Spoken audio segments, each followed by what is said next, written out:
Okay, let's do this. It's a little good commercial there. Hi everybody and welcome back. Today we're doing a bit of a different video. Since it's November and kids everywhere are getting sick, I thought I'd show you my nighttime routine as a registered holistic nutritionist when the cold season hits. It's funny because I thought we'd have to act sick for this video, but the day before we were scheduled to film, my son and I actually got sick. I also want to mention some food for thought for you all. It's good when your kids get sick.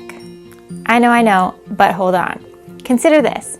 We live in a society that fears pain and fears illness. We have countless medications, ointments, creams, pills to prevent us from feeling pain or getting sick.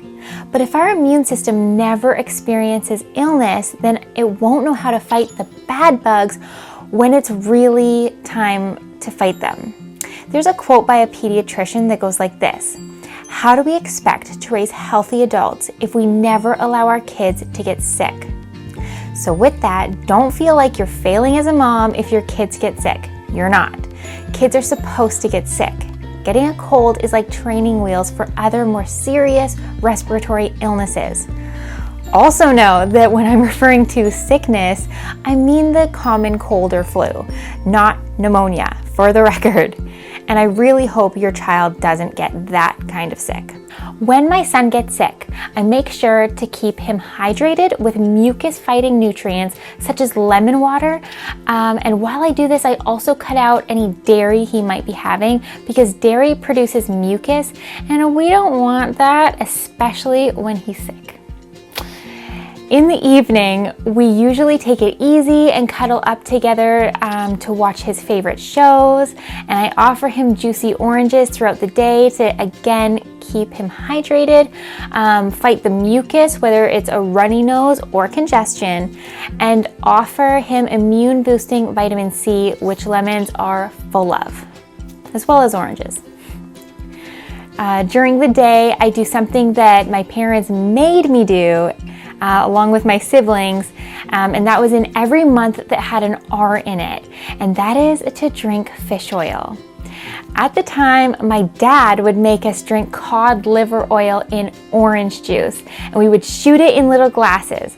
But Sealicious is a brand which is much easier to swallow and is of very high quality as well.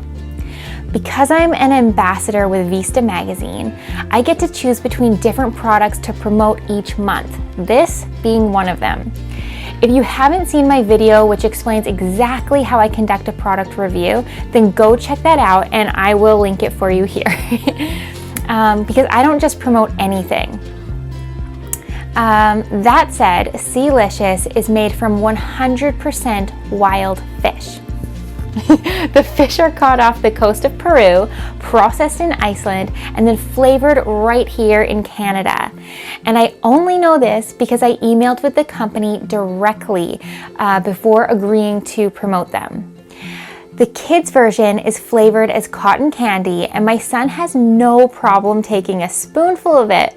In fact, most times he wants more than what I actually give him, and I give it to him plain.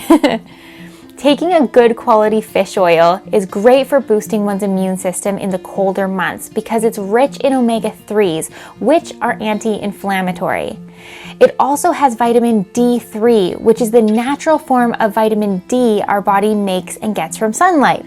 Sunlight, obviously, being withdrawn in these dimmer and colder months. The oil is red because it contains antioxidants and it's third-party tested as well, just so you know. So I definitely feel like I can trust this brand and the nutritionist behind it, named Carlene Karst, who is the founder of Sealicious. Don't get rancid fish oils that smell bad, taste bad, and are from farmed fish who were sick to begin with. No. Sealicious is what I'm using with my family. When Diego's sick, he's generally not interested in eating a whole lot. So what I like to do is to serve him bone broth rice. I make my bone broth by picking up some beef knuckles at a butcher who offers grass-fed, antibiotic-free meat. Knuckles are extremely cheap to purchase, but also very rich in cartilage, which houses much of the immune benefits you would be getting from bone broth. To be honest, making bone broth is an overnight process in order to boil the bones long enough to extract the nutrients out of the center of the bones. So I usually keep bone broth in my freezer ready to go for times like this. If you aren't interested in making your own bone broth, you can also purchase pre-made bone broth by quality companies like the Wild Moon. To make eating bone broth something that is easy on the tummy and also easy for him to eat with a spoon, I cook some brown rice in bone broth instead of in water.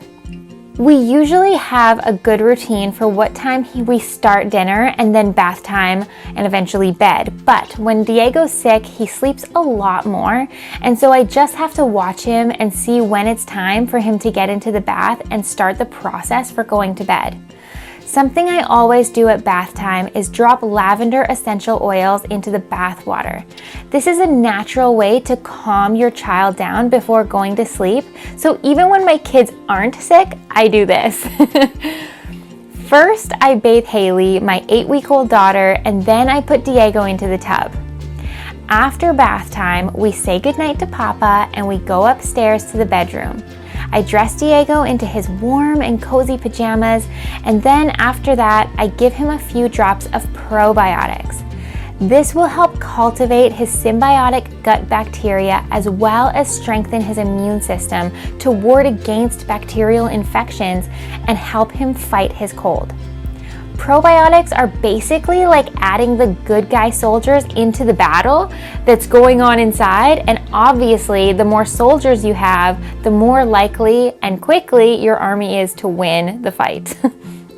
I'll be honest and say I don't always give my son probiotics because they're expensive, and he is at an age now where he can safely consume fermented foods and drinks and get his probiotics that way. So the probiotics I have in the house are usually given to my daughter or of course to my son if he's sick. After this, he is usually ready to get into bed. We read some stories that we keep by the bed, and then it's lights out. If he's really tired, it only takes a few minutes to put him down, and then I'll sneak out and leave the door closed but not clicked shut, and I always leave the hallway light on for him as well.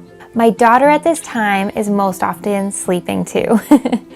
I really hope you found this helpful and interesting. If you like this sort of video where I bring you more into my personal life as I give you my tips, then please show me by hitting that like button and subscribing to my channel to see more.